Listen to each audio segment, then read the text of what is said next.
up? What is up, YouTube? I'm still trying to get this second setup. Yo, what's good, everybody? I'm still piecing together this second setup, but we're getting there. How y'all holding up? Check this out. I'm not quite in the right spot, but it's close enough. I get how this is supposed to work. They're saying P. Diddy just scored a major win in his bombshell sex abuse lawsuit. A win? They're calling it major. But let's dig into it. Also, quick note. I keep forgetting which words we're not supposed to say, so bear with me. Y'all, hit that subscribe button, smack that bell, and let's get into it. My bad. I should be looking at the camera while reacting, but my monitor's over here. As a producer, I know better, but let's roll. I'm throwing on these headphones and we're diving in. How's everyone doing?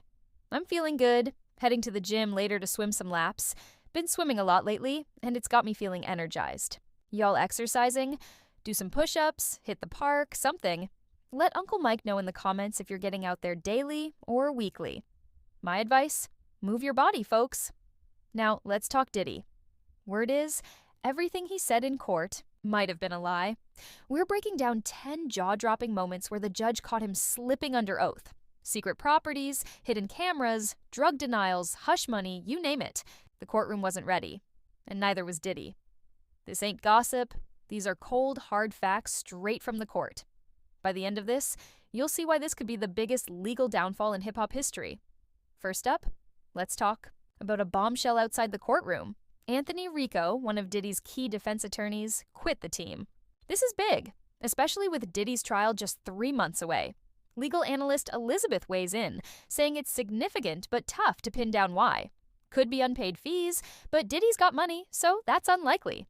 Maybe a clash over defense strategy, a conflict, or even a health issue. The paperwork doesn't say, and it shouldn't. With Mark Agnifilo still leading the defense, the judge will likely approve Rico's exit without a hitch. Elizabeth notes that in court, Rico and Diddy seemed tight, passing notes, exchanging hugs, Rico even highlighting how Diddy's family traveled to New York for hearings. So, what's the deal? Could it be a personal falling out with Diddy, or tension with other counsel? It's possible they didn't see eye to eye on strategy, or just clashed. Agnifilo's clearly the lead, but Rico was a close second. With many of the victims being female, the defense likely wants female lawyers on the team, especially for sensitive moments like cross-examinations. We'll see how this shakes out. Now, let's get to the courtroom drama. One of Diddy's boldest claims was that he wasn't even in the country during a key freak-off event tied to the allegations. He swore he was overseas handling business, and his team pushed this as a rock-solid alibi, but the prosecution came prepared. Private jet logs showed Diddy's plane touched down in Miami hours before the event. Worse, a social media photo placed him at a Miami hotel party that same night. The judge paused, reviewed the evidence, and stared Diddy down. Care to explain the discrepancy, Mr. Combs? Silence. Diddy's team scrambled for a recess. This wasn't just a slip, it tanked his credibility and cast doubt on his entire testimony. The court now had proof he'd lied under oath about something as traceable as travel. If he could fib about that, what else was he hiding? This moment was a gut punch to his integrity and set the tone for the unraveling of his story. The defense's strategy hinges on consent. They can't deny the events outright. Too many witnesses, too much evidence. Staff arranged sex workers, set up lights and cameras, and booked hotel rooms. Diddy's entourage was massive, and much of it was allegedly recorded. So, the defense is leaning into, it was all consensual. They'll argue these were adults making choices, not victims of force, fraud, or coercion. The line between sex trafficking and consensual acts is thin, and Diddy's team will claim this is extortion. People piling on for a payday, regretting what they once agreed to. It's a tough sell, but that's their play. Diddy's team also filed a motion to dismiss a charge of transportation for prostitution, arguing the Mann Act is racist and that Diddy's being unfairly targeted as a powerful black man. Legal experts call this a long shot. Selective prosecution motions rarely succeed. Imagine getting a speeding ticket and arguing you were singled out. Tough to prove. The judge is unlikely to buy it, but it shows the defense is swinging. Then there's the Cassie Ventura lie. Diddy downplayed their relationship, claiming it was purely personal. No business mixed in, no contracts, no deals, no financial ties. But subpoenaed emails told a different story. Messages revealed negotiations where Diddy offered Cassie's studio. time, bonuses, and promotional support, but with strings attached. These weren't standard contracts, they were personal, coercive, implying Cassie's career depended on her compliance in their private life. When these emails were read in court, the judge's discomfort was palpable. Diddy's team got a stern warning: keep lying, and perjury charges could follow. This wasn't just a contradiction, it exposed a pattern of using power to control, not empower. The public saw Diddy as a mogul lifting artists up, but the court saw something darker. In a federal detention hearing, a magistrate judge ordered Diddy held without bail. Prosecutors argued he's a flight risk, citing his wealth and influence. Diddy's team countered that he'd turned over his passport and would report his movements, but the judge wasn't convinced. "This is a crime that happens behind closed doors," she said, noting his substance abuse and alleged physical abuse tied to drugs and alcohol. She worried he'd commit more crimes if released. Diddy was let out by U.S. Marshals, a major blow as his case moves forward. Diddy also denied owning a property central to the allegations, claiming it belonged to a business partner.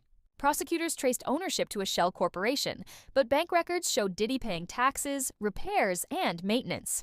Emails revealed him directing staff to prep the estate for private parties. Former employees testified he planned and controlled every detail of events there. The judge called it out. "You can't hide behind paper walls." This wasn't a mix-up, it was a deliberate attempt to dodge responsibility for a location tied to federal investigations. Surveillance was another bombshell. Diddy swore he didn't know about hidden cameras in private rooms at his parties, but a former bodyguard produced receipts for camera equipment shipped to Diddy's assistant. Emails from Diddy's account detailed setup instructions for bedrooms and hallways. These weren't security cameras, they were for control or leverage. The judge halted proceedings, ordering an inquiry into possible wiretapping violations. Diddy's denial wasn't just a lie, it could be a separate crime. The court now saw him as the architect of a surveillance system, not a bystander. On drugs, Diddy claimed he never provided or handled them at his events, painting himself as anti-drug. But raids on his properties found MDMA, ketamine, and other substances, labeled with codes and instructions. Surveillance showed staff receiving kits with drugs, condoms, and NDAs before events. Text messages had Diddy telling a staffer to handle restocking candy. The judge called the contradictions alarming, warning of potential new charges. This wasn't a wild party, it was a controlled operation. Diddy also denied ties to known traffickers, but photos showed him with two individuals under federal investigation. Bank records linked his companies to their businesses, and travel manifests confirmed they'd flown together. The judge dismissed the defense's claim that Diddy didn't know their backgrounds. These weren't coincidences, they suggested, a network the court is now scrutinizing. He deflected responsibility for party staff, saying third-party agencies hired them. But whistleblowers showed direct deposit slips from Diddy's business, NDAs drafted by his legal team, and memos from his email. The judge warned he was bordering on obstruction. Diddy wasn't just present, he was in control. Diddy painted a rosy picture of his relationship with adopted son Quincy, but leaked messages revealed a strained dynamic. Quincy called his father manipulative, saying he felt used. A former family friend corroborated this. The prosecution argued this lie showed Diddy's habit of manipulating perception, further eroding his credibility. He denied intimidating witnesses, but phone records and footage showed his associates following accusers, calling their families, and delivering cash payments. One accuser claimed Diddy personally told them to stay in line. The judge warned that further tampering would bring sanctions. This wasn't just about past actions, it was about controlling the present. Finally, Diddy swore he never paid hush money. But financial records showed wire transfers to accusers, labeled as settlements or consulting. An email confirmed an NDA labeled private settlement. The judge's frustration was clear. This was perjury territory. Lying about Teach hush money wasn't just covering up behavior. It was obstructing justice.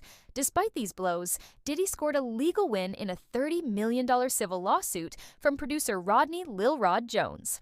A judge dismissed serious allegations, citing Jones's attorney's irrelevant insults and misstatements. Jones's breach of contract claim was also tossed due to the statute of frauds, as the oral agreement wasn't enforceable without a written contract. The court also noted Jones failed to serve other defendants, including Cuba. Gooding Jr. and Diddy's son Justin risking dismissal of those claims.